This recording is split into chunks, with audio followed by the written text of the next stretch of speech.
મિર્ચી morning. આજે નવરાત્રી પૂરી અને દશેરા પણ આજે જ છે.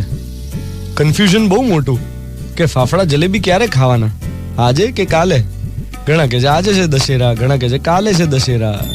વેલ, બપોરના 3:30 વાગ્યા સુધી નોમ છે અને પછી એના પછી દશેરા ચાલુ થાય એવું કહે છે. એનીવે, વિજયાદશમી એટલે રાવણ પર રામનો વિજય અને એનું સેલિબ્રેશન. આખી રામાયણ કથાને, સ્ટોરીને ધ્યાનથી વાંચો, સમજો તો એ છે ને આતંકવાદ વિરુદ્ધની લડાઈ છે.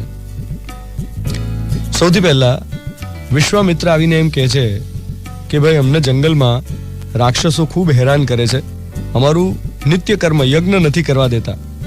અને પછી દશરથ રામ લક્ષ્મણને મોકલે છે વશિષ્ઠના આદેશથી. અને પછી રામ અને લક્ષ્મણ એ રાક્ષસોને ભગાડે છે, સફાયો કરે છે.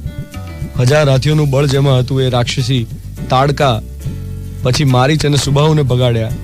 પછી વનવાસના સમયે તમે જુઓ તો સુગ્રીવની સાથે મિત્રતા થઈ અને બાલી નામના મનસ્વી રાજા, એનો વધ થયો, વાલીનો.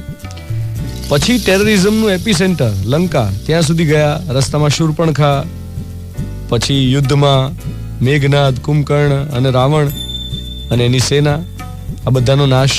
હવે આ બધા આતંકવાદી હતા, પોતપોતાની રીતે આતંક ફેલાવતા હતા.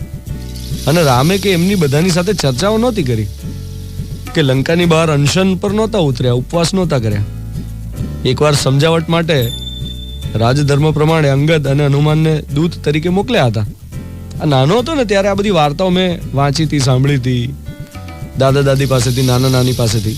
પછી છે ને એ વખતે બહુ ઓછી એનિમેશન મૂવીઝ આવતી. હું જ્યારે નાનો હતો ત્યારે એમાંથી એક રામાયણની એનિમેશન મૂવી હતી, જાપાનમાં બનેલી.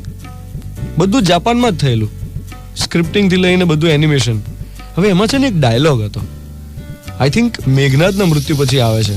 સંધ્યાકાળે યુદ્ધ વિરામના સમયે જ્યારે મેઘનાદ કે કુંભકર્ણ મને યાદ નથી, પણ એની ડેડ બોડી લંકાની સેનાને સોંપવામાં આવે ને, ત્યારે હનુમાનજી એમ કહેલું કે please cremate him with honour, he was a great warrior.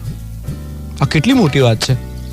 આતંકવાદીનો નાશ થઈ જાય એના પછી એને માફી તો ઠીક, એના કૃત્યો માટે માફી તો ઠીક, એની વીરતાને સન્માન આપવા સુધીનો સહૃદયતાનો ગુણ, આ કેટલો મોટો ગુણ કે આતંકવાદીનો સફાયો થઈ ગયો પછી એના પછી એની સેનાને એમ કહેવાનું કે please cremate him with honour.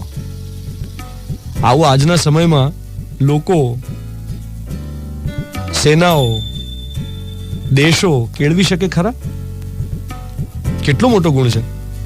તો ખરા અર્થમાં આપણે વિજયાદશમીનું સેલિબ્રેશન કરીએ કે ભાઈ આપણે આપણી પર્સનલ લાઈફમાં કોઈ દુશ્મન હોય તો એ દુશ્મનને એની સાથે સ્ટ્રેટેજિકલી આપણે જીતીએ ખરા, ને એને પછી એને માફ પણ કરી શકીએ, અને પછી એના ગુણોને બિરદાવીએ ખરા કે આ યાર હતો દમ એનામાં, આમ જબરદસ્ત. કેવડી મોટી વાત છે.